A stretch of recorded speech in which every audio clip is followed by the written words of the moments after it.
سەرڕەوتێک هەیە کە على ساس ئەڵێن کورد فەلسفەی هەبووە نە لە فەلسفە شارەزایە و بەڵگەی ئەوە شێنەوە کە ئێمە لە ئەوروپا فەلسفە هەیە بۆیە گەشتون بە ئەمڕۆیان بەم پێشکەوتنیان ئێمە هیچمان نییە بۆیە نەگەشتون بە هیچ ئەنجامێکی معقولمانەوە تا ئێمە هەم نە شارەزاین لە فەلسفە هەم نەشمان بۆ پێشڕەوانی کە هەشیان وەکولانی مێژووی بەڵگەی مێژوانانی کەوەمی ڕەتەگەنەوە ئێمە ئەو تا سامان یان داهاتوومان نادیارە زۆر خراپە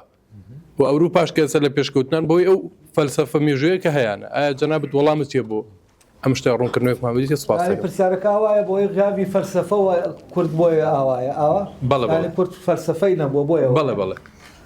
باکسەوە کورد فەلسفەیە بۆ بۆیە وایە یەک محاولە هەیە بۆ دەرچوون لە فەلسفەی مەشایی ئەویش محاولە کوردیەکەیە وفعلا لە سەردەمێکی شایە کە سەردەمی دەرکەوتنی ئەو ڕوحە کوردیەیە و سەردەمێکە کە تایە فعلا لە ڕێگەی کوردەوە معنا دەکەوێتەوە ناو ژیان فەلسفەی ئیشراق بە سۆرەوەردی دەستی پێکرد و سۆرەوەردی ئەو پیاوە جەری ئەبوو کە بۆ یەکەم جار لە ناو ئەو مێژووە کە ئیتر ئەرستۆ معلمی یەکەم بۆکو بڵێ قسەکەی ئەو یەکلاکەرەوە بوو سۆرەوەردی هات ڕەخنەی لۆجیکی ئەرستۆی کرد و ڕەخنەکەشی لە شوێنەکە کردی کە زۆر گرنگ بوو یعنی لەو شوێنە کە لە ناو هەرەمە لۆجیکیەکەی ئەرستۆە ئینسان لە کاتیگۆریەکە دانراوە کە ئەو پێی وایە کە دەڵێ ئینسان حیوانێکی ناتقە وەکو وایە حیوانێک بێ بەڵام شتێکی زیادەی خراپێتە ئەستۆ و ئەو پێی وایە ئەم تعریفە بۆ ئینسان خەلەلی تایە یعنی ئەم پێناسەیە ئەم حەددا لە منتیقا پێی دەڵێم حەد ئەو سنوور بەندەی کە تۆ دایدەنەی بۆ ئینسان ئەڵێ ئینسان ناگرێتەوە وفعلا سۆرەوەردی ئیشەکەیەوە نەبوو منتیقی ئەرستۆ ڕەخنە بکە تامان ئەو پێی وایە دەبێ ئەمە منتیقی ئەرستۆ پێی وایە دەبێ شارەزایید لە فەلسفەی مەشایی ئابێ جا دەتوانی بیتە ناو فەلسفەی ئیشراقیەوە یعنی دژە ئەرستۆیی نەبووە ئەو بەڵام کۆمەڵێ پرسیاری گرنگی هەیە کە ئەرستۆ جوابیان ناداتەوە و کاتێک کە پرسیارە بوو لە ناو فەلسفەیەکی دیاریکراوە کە لەو سەردەما هەیە جواب نییە ئەو کاتە دەبێت تۆ خۆت فەلسفەیەک دابێت بۆ وەڵامدانەوەی پرسیارەکە و کاتێک کە خۆت وەڵامی پرسیارەکان دەدەیتەوە و فعلا فەلسفەیەکی تازە دێتە ئاراوە و سۆرەوەردی ئەم فەلسفە ئیشراقیە تازەیە نایە ئاراوە ئەوەی سۆرەوەردی و فەلسفەی ئیشراق فعلا فەلسفەیە بۆچی؟ فەلسفەی ئەوروپی ئەو کاتە دەستی پێکرد کە دیکار توانی لە ژێر هەژمۆنی ئەرستۆ دەرچێت و ئەرستۆ زاڵمترین فەیلسوفی دنیاە یعنی ئەرستۆ فەلسفەکەی وا بینا کردووە کە چوویتە ناوی دەرچوونن لێی ئاسان و دیکارد یەکەم دەرچوون بوو لە فەلسفەی ئەرستۆیی و توانی لە دەرەوەی ئەرستۆ لە دەرەوەی کاتیگۆریە لۆجیکەکانی ئەرستۆ چونکە ئەرستۆ قانونەکانی بیرکردنەوەی داڕژ لە لۆجیکەکەیە کاتێک کە تۆ بەو قانونانە بیر دەکەیتەوە ناتوانانی لە ئەرستۆ دەرچی دیکارد دەرچوو و بە دەرچوونی دیکارد فەلسفەیەک ئەوروپی سەری هەڵدا ئادەی بزانین فەلسفە کوردیەکە دەرچوونی تایە لە ئەرستۆ لێرەوەی من باسی دەکەم سۆرەوەردی یەکەم هەنگاوی دەرچوونەکە بوو کە دەرچوو دوای ئەو فەیلسوفێکی ترمانەیە شەمسەددینی شارەزووری ئەسڵەن ئەوەی شەمسەددینی شارەزووری کە دەیخوێنیتەوە لەوانەیە گومان بکەیت کە دیکار لە شەمسەددینی شارەزووریەوە ئەم شتە ئەم میتۆدەی وەرگرت بێت بەڵام ئەم گومانە لە جێگەی خۆیانە لەکێوە لە جێگەی خۆیانە لەوێوە کە هەر ئەوەی کە بتوانێ ئەمە بکات دەبێ ئیلا ناخۆی بەتاڵ کاتەوە لە فەلسفەکەی پێش خۆی و بگاتە ئەو شوێنەی کە دیکار ناوی دەنێ کۆجی تۆ یعنی من بیر دەکەمەوە کەواتە هەم و فعلا دەبێ منەکەی بیر کاتەوە تا ئەو فەلسفەیە بێتە بوون و ئێمە کاتێ ڕموز و ئەمسالەکەی شارەزووری دەخوێنینەوە ولا ناوچەیەکی تری جیا یعنی ئەو منطقەی ئەو ناوچەیە کە بیرکردنەوەی شارەزووری پیاە دەڕوا مێتافیزیکە، ئەو ناوچەی بیرکردنەوەی دیکارتی پیا دەڕوا فیزیکە، و ئەو ناوچەیە شارەزووری پیاە دەڕوا زۆر سەختترە لە ناوچەیە دیکار پیاە دەڕوا. بەڵام لە هەمان کاتە هەردووکیان دەگەنە کۆجیتۆکە، وە کۆجیتۆی شارەزووری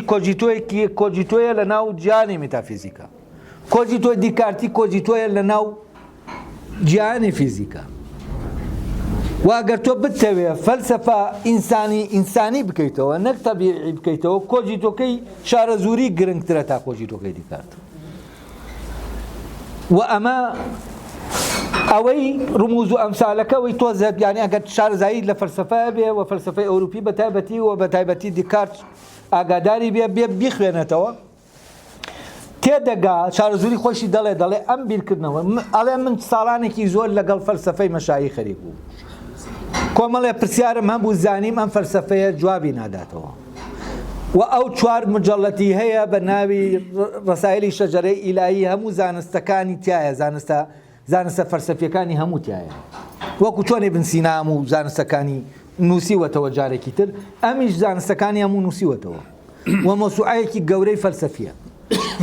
ئەو دەڵێ دوای ئەوەی کە بە ناو فەلسەفەی مەشاییە تێپەڕیم، یعنی هێشتا پرسیارەکە وەڵام نەدراوەتەوە، ئەو پرسیارەی کەلایەتی تێگەیشتم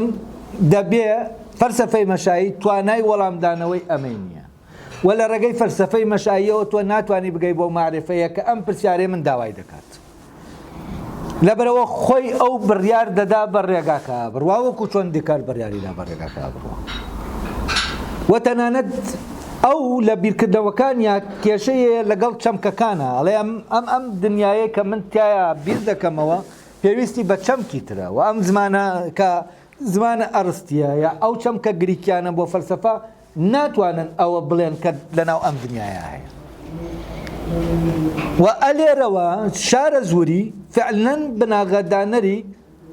فەلسەفەیەکی نوێ بوو لە دەرەوەی هەیمەنەی فەلسەفەی ئەرستۆ.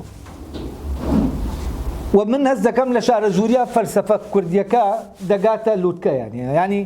شارەزووری سۆرە وەردی وەکو وایە بڵێ ئەرستۆ ئەفلاتون، وەکو وایە بڵێ مارتن هایدگەر و هۆسرەڵ، ینی ئەو جووتەی کە دروست دەبن لە مێژووی فەلسەفات. ئەمانە فعلەن هەردووکیان پێکەوە. تەبەن شارەزووری لەلایەکی ترەوە ئەگەر ئەو حکمەتی ئیشراقی شەرح نەکردایە ئیمکانی تێگەیشتن لێ نەدەبوو. قوتبەدینی شیرازی لە دوایەوە هەر شەرحەکەی ئەو بە جۆرێکی تر نەقڵ دەکاتەوە،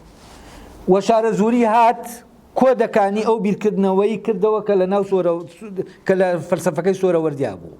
لە میتافیزیکی سۆرەوەردیا بوو. ئەمە ئەگەر بێتەوە کۆدا ئەو توانای بیرکردنەوەیە، ئەو ئەساسی بیرکردنەوەیە، ئەو پرسیارە کە لای سۆرەوەردی هەیە لە لای شارەزووری نەبوایە ئەوە ممکن نەدەبوو. و ئەو پرسیارە کوردیە فەلسەفیەکەیە. و لەبەر ئەوە ئەم فەلسەفەی ئیشراق کە من هەر بۆ دڵنیاییش ینی بەر لەوەی لە ئەڵمانیا بگەڕمەوە جارێکی تر بە قوڵی من هەردوو حکمەتی ئیشراق و ڕموز و ئەمسالەکەی جارێکی تر شارەزووریم خوێندەوە بۆ ئەوەی دڵنیا بمەوە لەوەی ئایا فعلەن فەلسەفەیەکی کوردی هەیە یانە. و فعلەن فەلسەفەیەکی کوردی هەیە کام دوانە دامەزێنەری ئەو فەلسەفەیە، و ئەم فەلسەفەیەکی غەریبە بەو سەردەمە، ینی فەلسەفەکە ئەساسەکەی دادەمەزێ بەبێ ئەوەی دواتر فعلەن بیناکەی لەسەر بکرێت. و دواتر لەلایەن ئێرانیەکانەوە دەشت کراوە، بەڵام بەڕاستی ئەمە بیناکردنی فەلسەفەی ئیشراق نیە. و فەلسەفەی ئیشراق ئەساسێکی جێراوە بۆ ئەوەی ئێمە بینایکەین. و ئەبوو عەزی جەزری دەیە کە فکرەی ئامێری خۆجوڵێن ئەم پیاوە دایهێنابوو، ینی من دواتر فعلەن زانیم کە ئەم پیاوە دایهێنا. پێشتر تەسەورم دەکرد ئەوروپیەکانم فکرەی ئامێری خۆجوڵێن لای ئەوان دروست بوو بێت، بەس لای ئەبوو عەزی ڕەزازی جەزری ئەمە لە مەجالی تەشیعە سەیفەدینی ئامەدید هەیە، و لەم لاوە ئورمەوید هەیە، باشە تاجەدین و ئورمەوی کە ئەویش ئەسەن مەتنەکەی لەسەر لۆجیک مەتنە، ینی یەک دنیا شەرح کراوە. و لەو فترە تۆ لە بواری جیاجیا فعلا ئەم معنایانە دێنە دەرێ تەنانەت ناڵم لە بواری میکانیکا دێتە دەرێ لە بواری فەلسەفە لە بواری سیاسەتە ینی ئەمە دەرکەوتەکانی بوونی کوردە لەو سەردەما لە ڕێگەی برەماڵەی ئەیوبیەکانەوە کە لە سیاسەتە لەوانە دەرکەوت لە ڕێگەی ئەوانی ترەوە کە لە ماجالەکانی ترا دەرکەوتووە بۆیە ئەو فترەیە بۆ ئێمە دەبێت زۆر بە وردی دراسی بکەین تا بزانین ئەم معنایە چۆن دێتە ناو ژانی سیاسی دایتە ناو فەلسەفەوە دێتە ناو مەجالەکانی ترەوە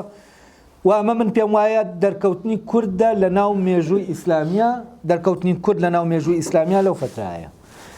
و چونکە لە ڕووی سیاسیەوەنا لە ڕووی فکریەوە فکری کوردی لەو قۆناغەیە دەسەڵات دەگرێتە دەست ینی فکرە دەبێتە و فکرەی کە ئێتر ئەوانی تر دەبێت تەقلیدی بکەنەوە وفعلا لە دواتری شار فەلسەفەی ئشراقەوانی تر وەکو بڵێ تەنانەت وای لێ دەکەن کە بە فەلسەفەی خۆیان بیناسن بە تایبەتی ئێرانیەکان و فارس بە تایبەتی ینی دەیەوێت تەملیکی فەلسەفەی ئشراق بکات لە ڕێگەی میرداماد و مەلاسەدرا و ئەوانەی کە لە دوای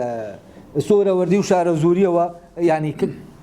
شتەکەیان وەکو بڵێ کۆپی کردوت وەکو چۆن دەڵێ ئەرستۆ لە ناو فەلسەفەی ئیسلامیە بەو شکڵین دەکرێت دادەڕێژێتەوە فەلسەفەی ئشراقیش لەلایەن ئەوانەوە دادەڕێژێتەوە لەبەرەوە ئەگەر فەلسەفەیەک فعلەن ینی بتوانین شتێک ناو بنین فەلسەفەی مەشایی نییە فەلسەفەی ئشراقە دەتوانین ناوی بنین فەلسەفەیە کە تایە ئینسانی شەرقی بەدەل لە گریک دەتوانێت بیرکاتەوە و ئەو ئینسانە مرۆڤە شەرقیە ئیسلامیەش شارە زوریە وە کوردێکە لەگەڵ سۆرەوەردی لەبەرەوە بەدڵنیاییەوە فەلسەفەیەکی کوردیمانەیە و ئەمە هیچ بالەغە و مجاملە هینێکی تیانیە کە من دەمەوە کورد جوانکەم ئەمە واقعەکە وایە و من دەتوانم ساغی کەمەوەم بەشێکە لەو پرۆژەی کە لەسەر کورد دەیکەم کوردناسی فەلسەفیە و کوردناسی فەلسەفی دەبێ بەڕاستی ئەمە و فەلسەفەی خۆمان بەباشی بناسیینەوە.